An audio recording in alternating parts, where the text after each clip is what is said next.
Folklore can be a traditional story of a community passed through generations by word of mouth. Friendship groups can also create their own folklore. Stories that happened long ago but are still told whenever friends meet up. These stories often keep friendships alive, no matter where you are in the world, each retelling, strengthening those ties. This is one of those stories. We thought it was going to be like any other night, hanging out on Ioana and JT's back deck, but something was different. Something was afoot. So, this was something that happens. Damien and Chris Hatch, our friend, they decided they want to explore on top of this building. There was a big billboard of Rove, which was a late night show. So there's a sign, a billboard across the road from our house, and we were having a get together, and Damien and Hatch decided to climb up the billboard and thought that we should cross out the I's of Rove because his expression was quite annoying. What? Rove? Oh. I was not there that night, but I've only heard the stories of this mission to the top of the gun shop. Oh, okay, that was the night that you and Chris got arrested for trying to break into the gun shop. Well, not break into, you were just going on the balcony of the gun shop across the road from John and Ioana's place at Red Hill. And they climbed up this billboard. They were had a few drinks, and we didn't think anything of it, except that the shop was actually a gun shop where they sell firearms, and so they had a lot of security. And somebody drove past in a car and saw them climbing up the building to have a look at the billboard and look at the view from the top of the building, and they called the police. This mission to get up there and take advantage of the fact that there was this picture of Rove McManus that had to be defaced because that's what it's calling out to happen because it's his face. So they climbed up with a knife, a Stanley knife and a Nico pen. Then somebody came past in a car and JT fell asleep. So I went outside and saw that there was police and got really worried and came in and woke him up.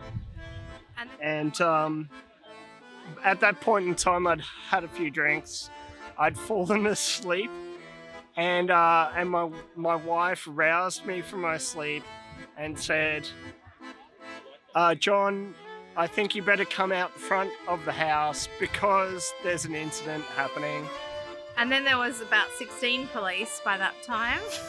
And then JT had to talk through the loudspeaker to say, get down, Damien and Hatch, get down. I saw a lot of policemen that was very edgy, and they didn't really know who was on top of the building. And I came outside and I saw there was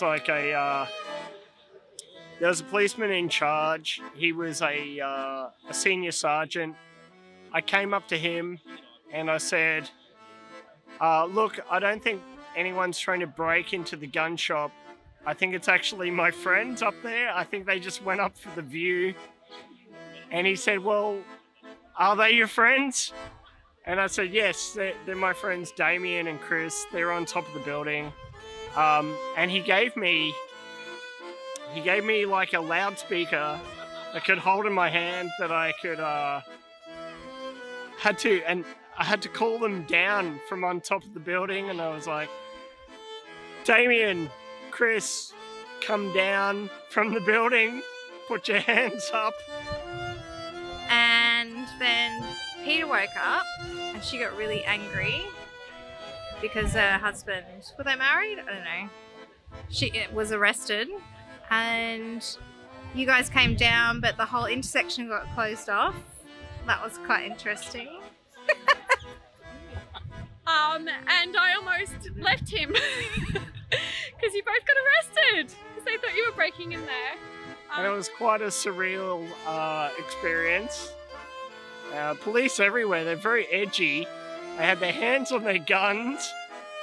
And Damien and Chris came out from behind the billboard.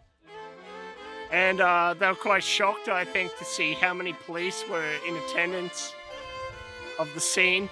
And they came down quietly, and I think everybody was just quite relieved that it was just a bit of silliness and a bit of fun, just going up to have a look at the view, and nobody got hurt, and it was all fine.